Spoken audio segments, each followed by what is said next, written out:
గత కొన్ని నెలలుగా హమాస్ ఇజ్రాయెల్ మధ్య భీకర యుద్ధం కొనసాగుతున్న విషయం మనకు తెలిసిందే. గాజా నగరం కేంద్రంగా ఇజ్రాయెల్ సైన్యాలు హమాస్పై విరుచుకుపడుతున్నాయి. సొరంగాల్లో దాక్కున్న హమాస్ ముష్కరుల కోసం ఇజ్రాయెల్ సైన్యం భూతల దాడులను విపరీతంగా కొనసాగిస్తుంది. ఈ నేపథ్యంలో ఇప్పటికే చాలా మంది హమాస్ ముష్కరులు చనిపారు. కానీ తాజాగా ఈ భీకర యుద్ధంలో మరో సంచలన వార్త బయటకొచ్చింది.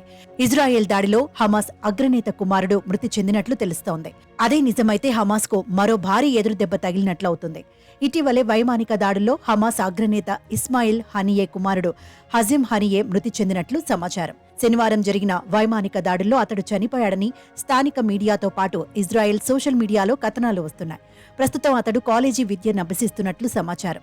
దక్షిణ గాజాలోని రఫా నగరంపై ఇజ్రాయెల్ వైమానిక దళం దాడులు తీవ్రం చేసిన తరుణంలో ఈ పరిణామం చోటు చేసుకుంది.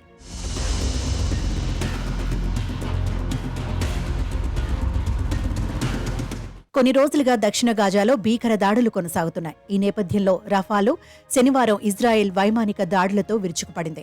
ఈ నగరంలో 14 లక్షల మంది జీవిస్తున్నారని అంచనా.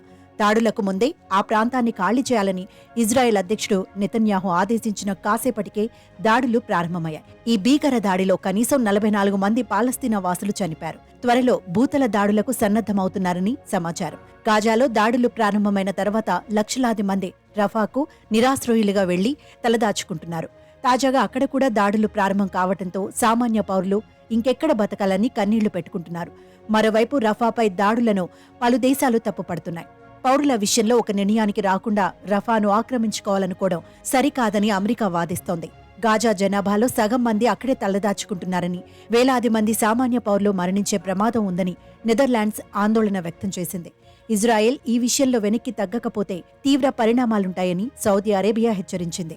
అయితే యుద్ధం మొదలైనప్పటి నుంచి దాడులు ఆపాలని ఇజ్రాయెల్ను చాలా దేశాలు హెచ్చరిస్తూనే ఉన్నాయి. అయినప్పటికీ ఇజ్రాయెల్ అధ్యక్షుడు నెతన్యాహు వాటిని అస్సలు పట్టించుకోవట్లేదు. హమాస్ని ఏరివేయడమే లక్ష్యంగా దాడులు తీవ్రతరం చేస్తున్నారు. మరి ఇంకెన్నాళ్లు ఈ యుద్ధం కొనసాగనుందో వేచి చూడాలి.